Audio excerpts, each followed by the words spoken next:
Let's now examine block cipher modes. As you now know, you have to split a variable length plaintext into two fixed length blocks.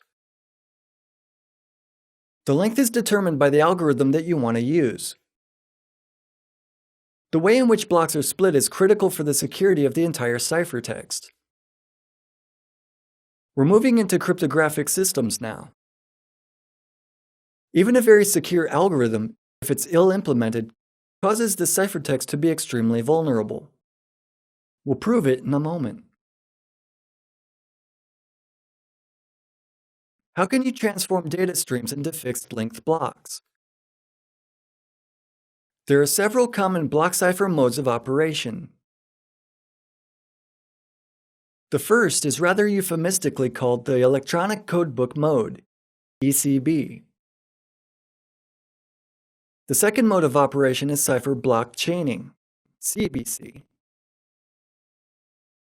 The third we'll cover is the counter mode, CTR.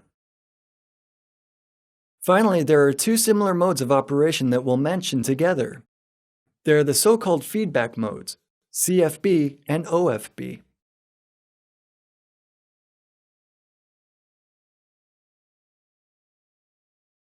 Let's start with the electronic codebook mode. Assume you're a programmer. Your task is to split a long data block into pieces. You need to perform the same operation on each piece. What should you do in this case? Write a loop. Split the data into pieces, encrypt the first one and then another one, and so on. This is how the electronic codebook mode of operation works.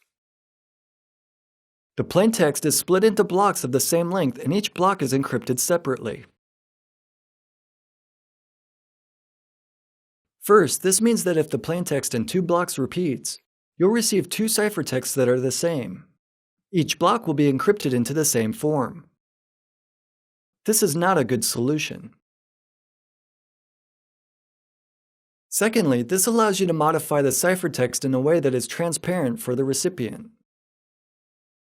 You can insert some blocks into the ciphertext, encrypt them, and thus change the content of the original message. The electronic codebook mode causes the security of the cipher to become non-existent. You should not use it under any circumstances. Other modes don't have these shortcomings. Let's take a look at the cipher block chaining mode. The point here is finding some relationship between individual blocks. As we've seen before, separate encryption is not the best idea. That's why cipher block chaining mode encryption involves XORing, combining the first block after encryption with the next block. The second block is also encrypted, XOR'd, and combined with the third block, and so on. This is a simple and elegant solution. There's one problem, though. What to do with the first block? There's nothing to combine it with. We must use an initialization vector of some sort. What are the advantages of cipher block chaining mode? First of all, the initialization vector does not have to be encrypted.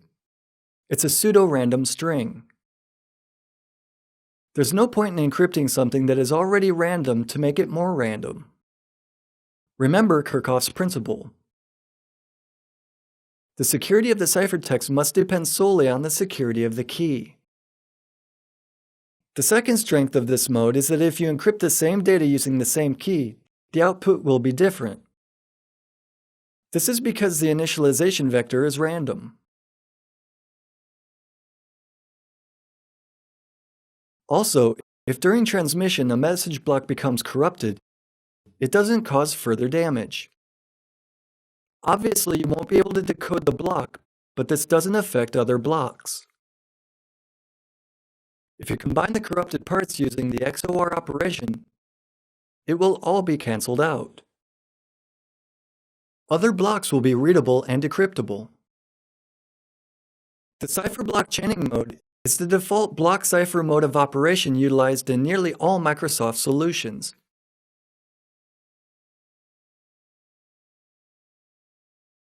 Let's now move on to the OFB and CFB feedback modes. The concept involved here is a bit different in that a simulation is performed that essentially changes a block cipher into a stream cipher. How can this be attempted? If you generate a key that has the same length as the plaintext, this would in fact create a stream cipher. Using the XOR operation, key bits are combined with plaintext bits. The implementation is as follows. Both modes contain shift registers. You've seen bit shifting before.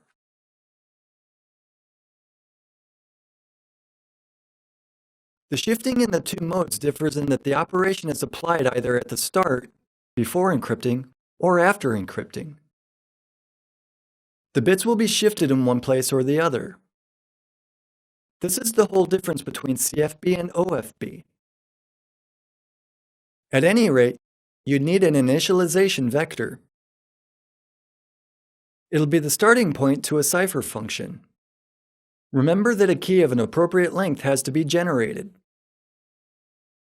Next, select the initialization vector bits and XOR them with plaintext bits. The output of this process is the first encrypted block. It is then shifted and the operation repeats.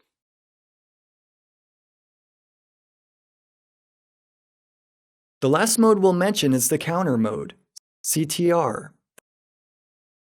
This mode of operation has gained wide popularity.